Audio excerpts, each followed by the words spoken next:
There can be no one who doesn't depend on nature for fulfilling his basic needs. Due to interrelationship with nature, different philosophies had developed. Five of which we have already studied in a previous lesson, that is, man is best creation of God, stewardship, kinship, testament of God's love, and covenant relationship.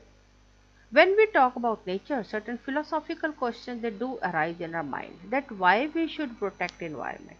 What is the ethical or moral justification? एक तरफ हम कहते हैं कि इंसान प्रकृति का छोटा सा हिस्सा है, दूसरी तरफ हम कहते हैं कि इस छोटे से हिस्से ने सारी प्रकृति को तहस नहस कर दिया है। एक तरफ हम सोचते हैं कि जो रिसोर्सेज हैं वो हमारे इस्तेमाल के लिए हैं ताकि हम अपने जीवन को आसान बना सकें, दूसरी तरफ हम कहते हैं कि इन प्राकृतिक जो रिसोर्सेज हैं इनको बचा के रखने की जरूरत है ताकि आने वाली पीढ़ियों के लिए बचा रहे। ऐसे सवालों के जवाब देने के लिए हमारे पास है environmental ethics, which is a sub-discipline of philosophy.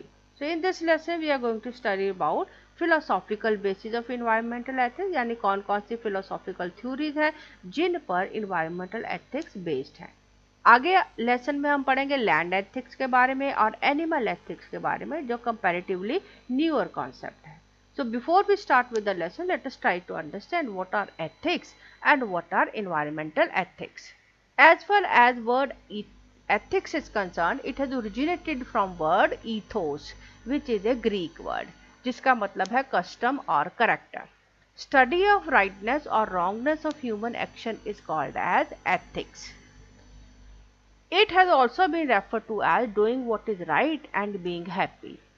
तो ऐसे एक्शंस को सही कहा गया है जिनको करने से हमें खुशी मिले या हमारा दुख दूर हो, पेन दूर हो, और ऐसे एक्शन जिससे हमें दुख हो, जिससे हमें खुशी ना मिले, उनको बुरा कहा गया है। तो अच्छा क्या है? जिससे हमें खुशी मिले। बुरा क्या है? जिससे हमें दुख मिले।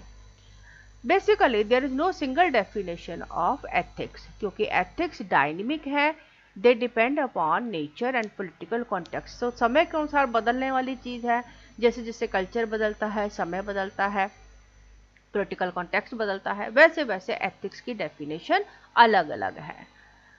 एथिक्स और मोरालिटी को आमतौर पे इकट्ठा यूज किया जाता है, लेकिन इन दोनों में काफ़ी अंतर है। एथिक्स का मतलब है थ्योरी ऑफ राइट एक्शन, यानी साइंस ऑफ मॉरल्स। हिंदी में इसको नीति शास्त्र बोला जाता है, यानी क्या अच्छा है, क्या बुरा है, क्या सही है, क्या गलत है, इसके ज्ञान को नीति शास्त्र में एक्सप्लेन किया गया है। दूसरा आ जाता है morality. Morality is practice of rightness in action. Morality, जिसको नैतिकता कहा जाता है, इसका मतलब क्या है कि हम एथिक्स को लाइफ में कैसे यूज करते हैं। जब हम एथिक्स की बात करते हैं तब हम दो तरह की वैल्यूज की बात करते हैं, इंट्रिंसिक वैल्यू और एक्सट्रिंसिक वैल्यू। इंट्रिंसिक वैल्यू मतलब value of a thing as means to further some other ends. Intrinsic का आमतौर पे मतलब लिया जाता है कि जो आपको कोई चीज़ की जो अपनी वैल्यू है, जिसके कारण वो किसी और चीज़ का टूल है या नहीं है, लेकिन अपने आप में उसका क्या मूल्य है, that is called as intrinsic value. बड़ा कॉमन एग्जांपल दिया जाता है इंट्रिंसिक वैल्यू में, जैसे हैप्पीनेस। हैप्पीनेस या खुशी, आप किसी कारण के लिए खुश नहीं होते, आप खुश रहना चाहते हैं, इसलिए खुशी जो है ये आपका एक इंट्रिंसिक वैल्यू है। और इसके कंपैरिजन में एक्सट्रिंसिक वैल्यू आ जाती हैं, जिनका मूल्य इसलिए है क्योंकि आप उनके उपयोग से कुछ और हासिल कर पाते हैं, जैसे मनी, पैसा। पैसा अपने आप में इंट्रिंसिक वैल्यू नहीं है, पैसे का अपना कोई मोल नहीं है। पैसे का मोल इसलिए है क्योंकि आप इसके द्वारा किसी और तरह की जो सहूलत है उसको खरीद पाते हैं। तो intrinsic value is happiness and tool to gain happiness is money. So happiness is intrinsic and money is having extrinsic value. Intrinsic value में उस चीज़ का अपना मूल्य देखा जाएगा और एक्सट्रिंसिक वैल्यू में ये देखा जाएगा कि वो हमारी जो ज़रूरतें हैं उसको पूरा करने के लिए कितना हमें हेल्प करती है। इसी तरह अगर हम नेचर की बात करें तो नेचर की इंट्रिंसिक वैल्यू भी है और एक्सट्रिंसिक वैल्यू भी है। नेचर अपने आप में संपूर्ण है, उसका एक अपना वजूद है, अगर इंसान ना भी हो तो भी कुदरत अपने आप में एक वैल्यूएबल चीज़ है, उसका एक अपना मोल है। और जब हम एक्सट्रिंसिक वैल्यू की बात करते हैं तब कुदरत इसलिए इम्पॉर्टेंट है, यानी हमें कुदरत को सेव करना चाहिए, नेचर को प्रोटेक्ट करना चाहिए। क्यों? क्योंकि वो हमारे फायदे की चीज है। तो दोनों ही केसेस में हम इन्वायरमेंट को प्रोटेक्ट करने की बात करते हैं। अब इसके बाद बात करते हैं इन्वायरमेंटल एथिक्स की। Our relationship with nature is based on not only technical but moral considerations too. As we have certain rights over nature, we have certain duties also. Environmental ethics is the discipline in philosophy that studies the moral relationship of human beings to environment and its non-human content. यानी human beings का अपने environment के साथ और दूसरे जीव जंतुओं के साथ कैसा मॉरल रिलेशनशिप है, that study is called as environmental ethics. In this we also study the value and moral status of environment and non-human content. Environmental ethics ये हमें ethical justification provide करता है और moral motivation provide करता है ताकि हम global environment को protect करें.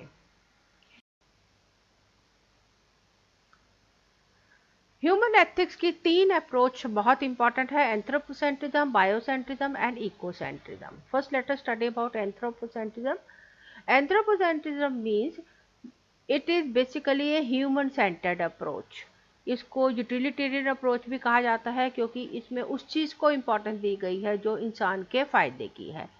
ये अप्रोच ये मानती है कि मनुष्य ब्रह्मांड में सबसे केंद्र की महत्वपूर्ण इकाई है, सबसे इम्पॉर्टेंट चीज पूरे यूनिवर्स में ह्यूमन बीइंग है और एनवायरनमेंट को प्रोटेक्ट करने की ज़रूरत है क्योंकि ये इंसान के फायदे की चीज़ है, इंसान इससे अपनी ज़रूरतें पूरी करता है, इसलिए नेचर को प्रोटेक्ट करने की ज़रूरत है. यानी जिस चीज़ से इंसान को फ़ायदा है उसको प्रोटेक्ट करने की ज़रूरत है और जिससे इंसान को फ़ायदा नहीं है, नुकसान है, उसको नष्ट करने में कोई बुराई नहीं है.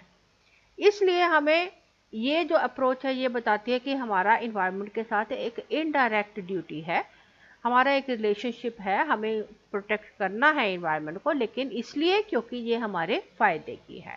तो ये एक बहुत ही डोमिनेंट व्यू देता है जिसके कारण काफ़ी हद तक प्रकृति का नाश हुआ. जैसे आजकल जो भी हम नेचुरल इम्बैलेंस देखते हैं या क्लाइमेट चेंज देखते हैं, ग्लोबल वार्मिंग है, इन सभी कारणों के पीछे ये कारण हो सकता है कि इंसान ने सिर्फ उन चीज़ों को बचाने की कोशिश करी जिसको उसने फायदे का समझा. इसके क्रिटिसिज्म में ये भी कहा जाता है कि ये तो एक बहुत ही बेसिक एलिमेंट है ह्यूमन नेचर का कि इंसान को जिन चीज़ों से फ़ायदा हो उनको वो बचाने की कोशिश करता है. इसी के कारण मनुष्य प्रकृति की बाकी रिसोर्सेज का, प्लांट्स का, एनिमल्स का अपने फ़ायदे के लिए उपयोग करता है और अगर इसके कारण प्रकृति को नुकसान होता है तो उसका कारण यूटिलिटेरियन अप्रोच नहीं है, उसका कारण शॉर्ट साइटेडनेस है. शायद इंसान ने बहुत लंबे समय के बारे में नहीं सोचा जिसके कारण उसको आज नुकसान उठाना पड़ रहा है. दूसरी जो अप्रोच है that is called as biocentrism. Biocentrism मतलब जैव केंद्रिता, यानी इसमें सभी ऑर्गेनिज्म को इम्पोर्टेंस दी गई है. ये थोड़ा ब्रॉडर वर्जन है जिसमें बाकी जीव जंतुओं की इम्पोर्टेंस के बारे में भी बात की जाती है. इंसान इसमें भी ऊंची सिचुएशन पे है लेकिन दूसरे जो ऑर्गेनिज्म हैं उनको भी इक्वल राइट्स देने की बात की जाती है. ये जो थ्योरी है ये काफ़ी हद तक जो इंडियन कॉन्सेप्ट है उसके साथ मेल खाते हैं. इंडियन कॉन्सेप्ट क्या है कि हम अपने कर्मों के अनुसार जन्म या हमारा जो पुनर्जन्म है हमारे कर्मों के अनुसार होता है. हो सकता है हम अगले जन्म में कोई और जीव जंतु बन के पैदा हों, तो इसलिए दूसरे जीव जंतुओं को भी इस धरती पे रहने का उतना ही अधिकार है जितना कि मनुष्य को. तो कुछ हद तक ये बाकी जीव जंतुओं के अधिकारों की, उनकी भी इम्पोर्टेंस की बात करती है. लेकिन आपने कभी भी ये नहीं सुना होगा कि हो सकता है आप अगले जन्म में कोई पत्थर बन के पैदा हो या कोई मिनरल बन के पैदा हो. यानी बायोसेंट्रिज्म ये सिर्फ ह्यूमन या लिविंग क्रीचर्स के बारे में बात करता है. इसके सिवाय इसमें केमिकल और जियोलॉजिकल एलिमेंट्स को इन्वायरमेंट में कोई ज़्यादा इम्पोर्टेंस नहीं दी गई है और ये इम्पोर्टेंस देता है सिर्फ लिविंग इंडिविजुअल्स को या लिविंग ऑर्गेनिज्म को. तीसरा जो अप्रोच है दैट इज कॉल्ड एज इकोसेंट्रिज्म. इकोसेंट्रिज्म मतलब पारिस्थितिक तंत्र को इम्पोर्टेंस देना, पूरे इकोसिस्टम को इम्पोर्टेंस देना। इसको मॉरल कंसिडरेशन टुवर्ड जियोडाइवर्सिटी के नाम से भी जाना जाता है, यानी जो नेचर है उसके सभी एलिमेंट को इम्पोर्टेंस दी जानी चाहिए। Nature as a whole is important और नेचर का अपना एक इम्पोर्टेंस है।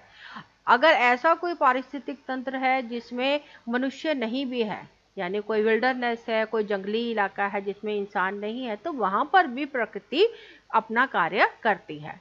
तो जिसके कारण जो जियोडाइवर्सिटी है ये नेचर का सेव किया जाना ज़रूरी है, इसलिए नहीं क्योंकि वो ह्यूमन के इंटरेस्ट की चीज़ है, ह्यूमन को फ़ायदे की है, अपने आप में प्रकृति एक वैल्यू रखती है, उसका एक अपना मोल है। इसमें बात करते हैं कि अर्थ सिर्फ लैंडस्केप नहीं है, ज़मीन का टुकड़ा नहीं है, उस ज़मीन पर रहने वाले बाकी जीव जंतु और अर्थ में जो रिसोर्स प्रेजेंट है उस सभी को अर्थ कहा जाना चाहिए। It is not only the land और द मटीरियल थिंग्स। तो ये जो है ये ज़्यादा होलिस्टिक अप्रोच है क्योंकि इसमें केमिकल और जियोकेमिकल कंपोनेंट्स को भी इम्पोर्टेंस दिया गया है। Nature has a worth of its own, कुदरत का एक अपना मोल है, not just a landscape inhabited bye humans and wilderness has an importance of its own. प्रकृति इम्पॉर्टेंट है इसलिए नहीं कि ह्यूमन उसके ऊपर रहते हैं, ह्यूमन नहीं भी रहते हैं ऐसी जगह पे जैसे जंगली इलाके हैं, तो उनका भी एक अपना इम्पोर्टेंस है और इसमें both living component and non living component को इक्वल इम्पोर्टेंस दिया गया है।